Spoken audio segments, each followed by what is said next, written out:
Quand on vous dit de bien réaliser vos planchers à ourdi, vous ne voulez pas écouter. Voilà les causes principales. Déjà, les nervures à question avec les poutres préfabriquées, c'est déjà cassé. On a essayé de réparer les ourdis cassés, ça ne marche pas. Si vous voyez, vous allez voir le ferrage. Chers internautes, il est important de savoir que quand vous réalisez les planchers à ourdi, il y a les étapes à suivre. Si vous ne respectez pas les étapes à suivre à question, même si vous êtes expérimenté à quel degré dans le secteur BTP, vous n'allez rien réussir. C'est la raison pour laquelle je suis en train de vous dire que des planchers que vous réalisez, ce n'est pas vous seuls qui vont habiter dans cet ouvrage. Mais il y aura un bon nombre de gens qui vont occuper ces bâtiments. Si et seulement si les planchers qui ont des problèmes comme ça s'effondrent, quel sera le sort de la vie des occupants? C'est la raison pour laquelle j'avais décidé qu'on puisse démolir les planchers entiers. Parce que j'ai été contacté pour pouvoir effectuer une visite d'expertise sur ces projets. Quand je suis arrivé, j'ai dit non, on ne peut pas les réparer. Il faut qu'on puisse les démolir immédiatement. C'est la raison pour laquelle j'avais dit non. Il fallait que je puisse faire une vidéo de plancher en question afin de vous montrer comment on a mal exécuté les planchers en question. Et moi, en tant qu'expert, lorsque j'ai contacté, j'ai dit non. Je ne peux pas prendre la décision seule. Il serait mieux que je puisse partager l'image avec vous pour qu'on puisse en discuter. Mais selon moi, j'ai décidé qu'on puisse démolir le plancher en question. Car si et seulement si il y avait des problèmes justement au niveau des ourdis, on pouvait les réparer. Mais déjà, les poutrelles qui supportent le ourdi en question, c'est déjà cassé. Qu'est-ce qui prouve insuffisance que notre béton qu'on a coulé là-bas, la dalle, sera résistant? C'est là où j'ai fait l'examen, j'ai dit non. Et si vous regardez très bien, vous allez voir que même des poutres là, il y a un peu de problème au niveau des poutres. Il est important de pouvoir protéger la vie des occupants. Voilà, les nervures à question, c'est déjà cassé. Les nervures avec les poutres préfabriquées, c'est déjà cassé. Et les fers à béton, ça se voit dedans. Regardez les ourdis là. Regardez les fers à béton là. Vous voulez faire quoi avec les habitants de cet ouvrage? Vous voulez leur exposer? Vous voulez leur sacrifier ou comment? Ce sont des erreurs graves que nous racontons dans le secteur BTP qui nécessitent vraiment nos expertises minutieuses pour pouvoir résoudre des problèmes en question. Déjà, les ourdis en question ont des problèmes comme ça. Si ça tombe sur quelqu'un, le bâtiment n'est pas encore terminé. Et si et seulement si les ourdis en question tombent sur quelqu'un, voilà les murs.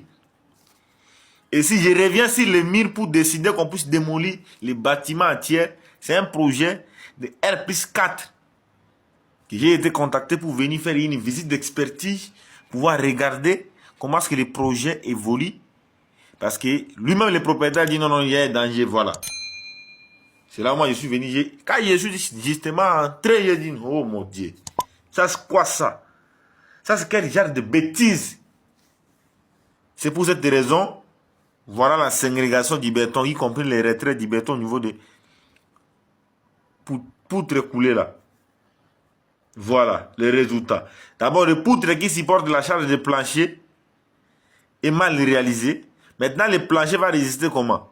Parce que le plancher et ourdi à question, les poutrelles là, transmet les charges au niveau des poutres. Les poutres à son tour prend la charge et transmet au niveau des poteaux. Le poteau à son tour transmet la charge au niveau des fondations. Parce qu'au niveau des fondations, là-bas, nous avons nos semelles. Je ne sais pas s'ils avaient utilisé semelles isolées, ou semelles continues, ou semelles filantes. Je vais essayer de vérifier pour pouvoir détecter s'ils avaient utilisé quel type de semelles à travers le plan d'exécution de ce projet. C'est pour cette raison, moi personnellement, j'ai dit non. On va démolir les planchers à question. On va les démolir immédiatement. Voilà les problèmes partout sur les planchers. Et quand je vais dire comme ça, il y a un bon nombre déjà sur Facebook. Ils viendront me dire que non, tu ne connais rien, tu parles beaucoup. Quand je vous dis que je suis expert dans toute l'Afrique, vous refusez. Voilà maintenant des causes palpables. Si l'un des chantiers de vos mentors que vous appréciez, vous dites que non, il est performant, voilà, les fers à béton, ça se voit là. Voilà, la ségrégation au niveau des poutres là. Voilà. C'est vraiment de la merde. C'est vraiment de la merde. Mais j'ai besoin que vous puissiez proposer vos solutions dans les commentaires. Moi aussi, j'ai d'autres technicités. Après avoir récolté vos données, moi, je vais vous donner mon avis. Mais d'abord, je vous ai dit qu'on va démolir ça. Mais il y a aussi d'autres possibilités de les réparer en état que vous voyez là. On peut les réparer. Mais il y a des procédés qu'on doit les suivre pour pouvoir le faire.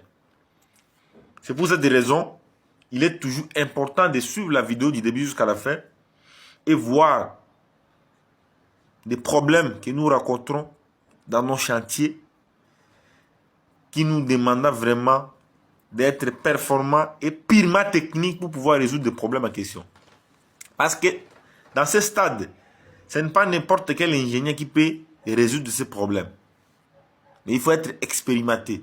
Vous pouvez avoir le diplôme d'ingénieur, mais techniquement sur le terrain, si vous n'avez pas l'expérience, rien ne va marcher. C'est la raison pour laquelle des fois je vous dis que je suis le meilleur en Afrique parce que je suis trop expérimenté sur le terrain et je conçois beaucoup.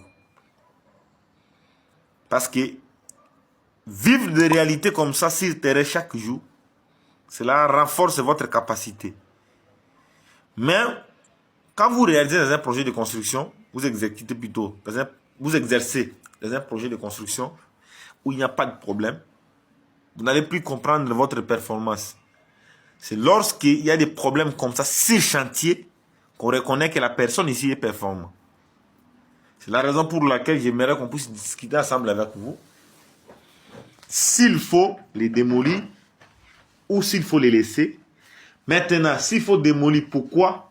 Et s'il faut les laisser, pourquoi? Essayons de trouver une solution ensemble avec vous. Parce que dans la question présente déjà un danger énorme pour les occupants.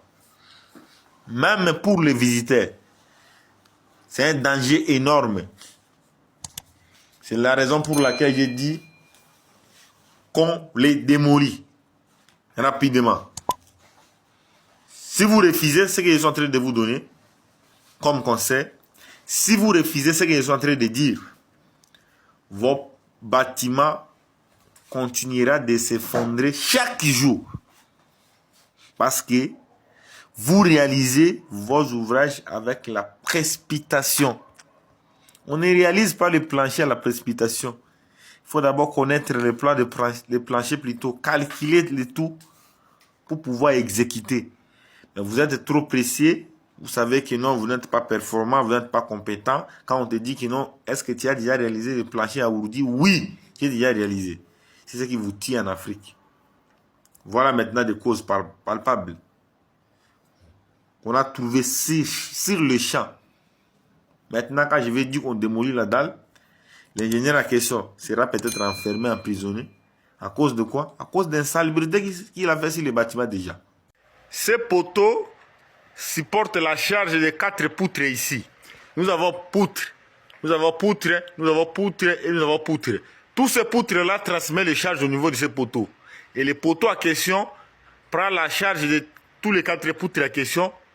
Là où il y a la liaison ici, ça fait descendre ça jusqu'au semelles. Et les semelles à son tour prend tous les charges, transmet aux fondations.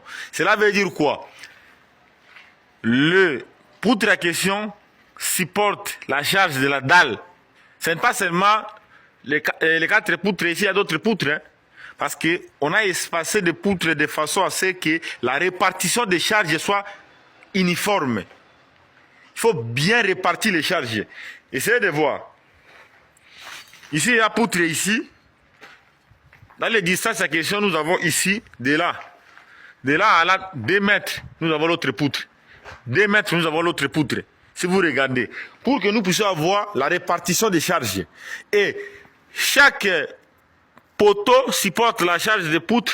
Chaque poteau supporte la charge de poutre pour pouvoir supporter la charge de plancher à question. Et le poteau va prendre toutes ces charges pour les transmettre aux semelles. Et les semelles, à son tour, il fait quoi? Il renvoie les charges au niveau du sol. Et le sol va supporter, pourquoi? Parce qu'on avait effectué les titres des sols.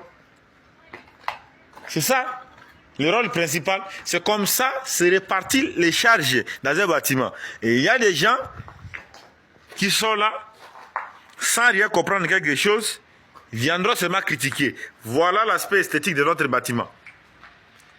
C'est toujours votre expert en génie civil Victor Djunguluka. L'homme de la santé toujours surdimensionné. Vous voyez? C'est grâce aux poutres à question que nous avons la dalle ici. C'est grâce aux poteaux que les poutres ici résistent. C'est grâce aux semelles que les poteaux ici résistent. C'est grâce au sol que les semelles et les bâtiments en général résistent. Et au niveau des semelles, avant nous avons le long green. Le long green, c'est sous forme de poutre qui permet à faire quoi? Qui permet à donner l'efficacité aux semelles. Car les semelles est vraiment solidifié grâce au long green. Vous voyez?